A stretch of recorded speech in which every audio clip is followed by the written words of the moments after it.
sans bien sûr oublier le fait qu'il existe une majorité des musulmans de ce pays qui ont un attachement plus ou moins fort à l'islam à travers ces expressions, on va dire, culturelles ou sur ces pratiques qui n'ont pas la force théologique de la prière, par exemple. Bon, l'Aïd est quelque chose d'important, la majorité des musulmans le pratiquent, mais l'Aïd en tant que fête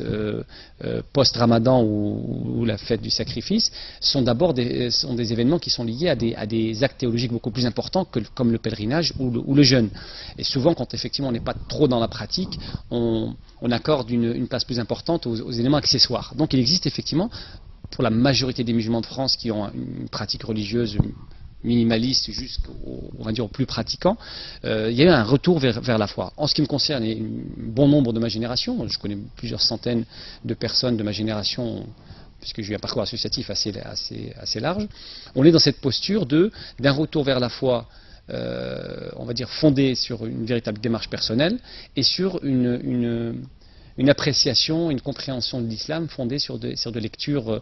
qu'on essaye de comprendre à la lumière du contexte à travers des références diverses de théologiens européens ou extérieurs. Donc ça prend une place importante et c'est ce qui m'amène, c'est entre autres ce qui m'a permis, et c'est grâce, je pense, à ce nouveau paradigme que j'ai intégré, c'est-à-dire des clés de lecture qui émanent des sources musulmanes et non pas de ce que l'idéologie dominante peut dire ou ce que une caste d'intellectuels ou de chercheurs ou un mouvement politique dominant dans un secteur. On sait que par exemple sur les questions d'immigration, globalement ceux qui ont la parole, ce sont essentiellement les mouvements plutôt placés à gauche ou à l'extrême gauche. Donc ce n'est pas à l'ensemble de ces catégories, à l'ensemble de ces détenteurs de sens ou de ces producteurs de discours, ce n'est pas auprès d'eux que je suis censé prendre ma lecture, mais je dois d'abord la comprendre à travers mes références, qui sont à mon sens plus légitimes, qui sont les références donc issues de la tradition théologique de mes ancêtres et de mes pères. Et au regard effectivement de la réalité musulmane, des concepts musulmans, je ne peux pas nécessairement aboutir aux mêmes conclusions que ce qu'on nous a enseigné, appris et imposé. Je m'inscris plus réellement dans une logique, on va dire, d'un islam conservateur, qui pourrait être réactionnaire pour la sœur Caroline, par exemple, sans aucun problème, mais bien sûr complètement assumé. Mon épouse,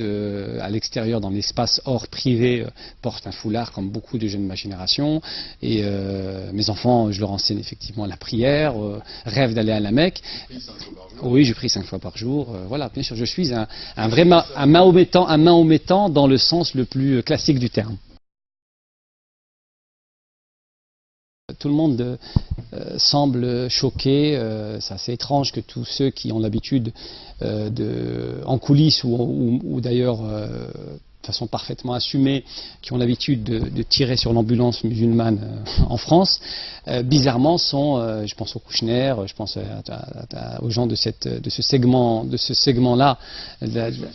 oui, sur l'islam, sur ses expressions extérieures, etc. Il est étrange que ce soit les mêmes qui aujourd'hui crient à la honte, parlent de millions de Suisses qui seraient foncièrement des racistes et qui refusent donc la présence de l'islam, alors que même quand on fouille un peu leur biographie, leur position, etc., on réalise qu'ils ont au contraire tenu et joué des rôles très précis dans l'implantation du clash des civilisations, dans le dénigrement de l'islam et dans sa stigmatisation, ce qui est assez étrange. Pourquoi je dis effectivement que s'il avait lieu en France et de manière générale en Europe, on aurait une majorité de la population européenne et française qui exprimerait le même avis, et en France on frôlerait peut-être même les 70% parce que j'aurais aussi voté avec, pour une raison très simple. C'était une boutade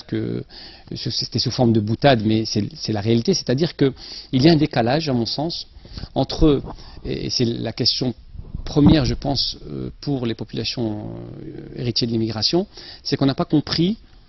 d'abord à quoi la véritable histoire de l'immigration, à quoi elle a servi, comment elle a été utilisée, comment nos pères ont été non pas exploités comme des pauvres immigrés, etc., ce que la doxa veut nous dire, mais que l'immigration a une fonction très claire dans le système économique capitaliste moderne. Donc on sait, ça c'est ce qu'on appelle la stratégie du dumping social, donc c'est pour faire baisser les salaires à la baisse, et donc il y a toute une explication qui est connue sur le sujet. On pourrait d'ailleurs approfondir, mais que souvent les populations issues de l'immigration ne comprennent pas. pense que l'immigration vers l'Europe est une épopée, c'est un exil qui a été forcé, qui a été subi, donc où il y a toute une mythologie autour, des souffrances, et que les politiques de discrimination cumulées au racisme inhérent à la société et à la mémoire comment dire, au racisme systémique des cadres et des hauts fonctionnaires de l'État, etc., les relégations urbaines, etc., etc. Donc tout ce mythe, enfin je pense que c'est un mythe, parce qu'on a besoin de mythes pour se forger et se projeter, fait qu'on est enfermé, en tant qu'héritier de l'immigration, dans cette vision-là. Et on ne réalise pas qu'en face, donc les populations autochtones, donc c'est-à-dire les Français qui étaient là avant nous, puisque nous sommes des Français récents, mais il y avait des Français qui étaient là avant nous et qui ont une histoire plus enracinée dans ce pays que nous, ils subissent en silence ce discours qui a été construit, parce que quand on parle d'idéologie dominante ou on parle de discours sur l'immigration, c'est une mécanique, c'est-à-dire qu'il y a d'abord, ça commence par une réflexion intellectuelle, donc un certain nombre de penseurs imaginent des concepts, le multiculturalisme, l'idée que la France serait ontologiquement raciste, voilà, on sait quel rôle BHL par exemple a joué sur ce sujet-là avec ses ouvrages. Donc il y a d'abord une production intellectuelle. Cette production intellectuelle, elle a des porte-voix, c'est-à-dire qu'il y a un certain nombre de personnages qui sont médiatisés et qui élaborent, qui vulgarisent ces concepts, et ensuite un système médiatico-politique à travers des discours, des émissions, une production littéraire, une production cinématographique parfois, relayé ensuite par des mouvements associatifs sur le terrain, qui imposent depuis 40 ans au final une certaine vision qui est la France multiculturelle, c'est en cours de réussite, l'immigration est une chance pour la France, les expressions extérieures de cette immigration qui sont en vérité des expressions culturelles, traditionnelles, folkloriques de ces dizaines de populations issues d'ensembles géographiques culturellement et religieusement différents de la France, font que finalement les Français subissent ça, comme les Européens, et c'est toujours pareil, c'est comme pour les élections présidentielles, c'est que dans les lieux à la campagne où on a le moins effectivement d'immigrés, qu'on a par exemple peut-être voté le plus pour des partis comme le Front National qui avaient une thématique anti-immigrationniste. C'est assez marrant. Pourquoi? Parce qu'effectivement c'est la représentation qui joue. Et en l'occurrence en ce qui concerne l'islam, on se berce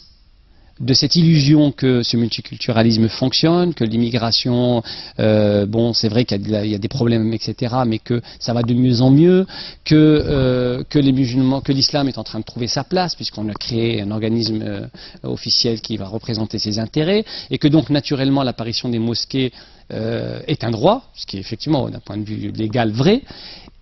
et on met de côté un certain nombre d'éléments qui sont essentiels à mon sens, c'est-à-dire que en face, nous avons des populations européennes, et en particulier la France, ou les Français, dont l'identité s'est constituée, jusqu'à il y a très peu, en opposition avec ce que pouvait représenter le monde de l'islam. C'est-à-dire que si on remonte très loin, dès l'arrivée de l'islam, 711, les premiers conquérants musulmans traversent les Pyrénées, 732, le mythe de Poitiers, sur lequel il faudrait effectivement faire une longue analyse, mais en tout cas, l'idée de 732 existe. Charles Martel, on l'apprend à l'école, a arrêté les Sarrasins à Poitiers. Donc, de Poitiers aux croisades, de l'imagerie coloniale donc des indigènes dont la France avait une mission de civilisation, donc qui était dans une posture d'être éduquée, etc. Donc, jusqu'aux banlieues, la société française s'est souvent construite en partie dans son identité face à ce monde que serait le monde des Sarrasins, puis le monde des indigènes, puis le monde des immigrés. Et ça, c'est un élément objectif. C'est pas parce que on peut dire que c'est pas bien, ça peut être un avis, c'est pas parce que c'est pas bien qu'on doit en faire fi, qu'on dit au nom des droits parce que nous sommes dans une société égalitaire, etc. C'est comme ça et pas autrement. Effectivement, l'idéologie dominante impose ce discours, la loi la confirme, donc on a le droit d'avoir des lieux de culte, cette population immigrée elle a un cadre légal, elle existe, ça ne se discute pas. Mais le ressenti,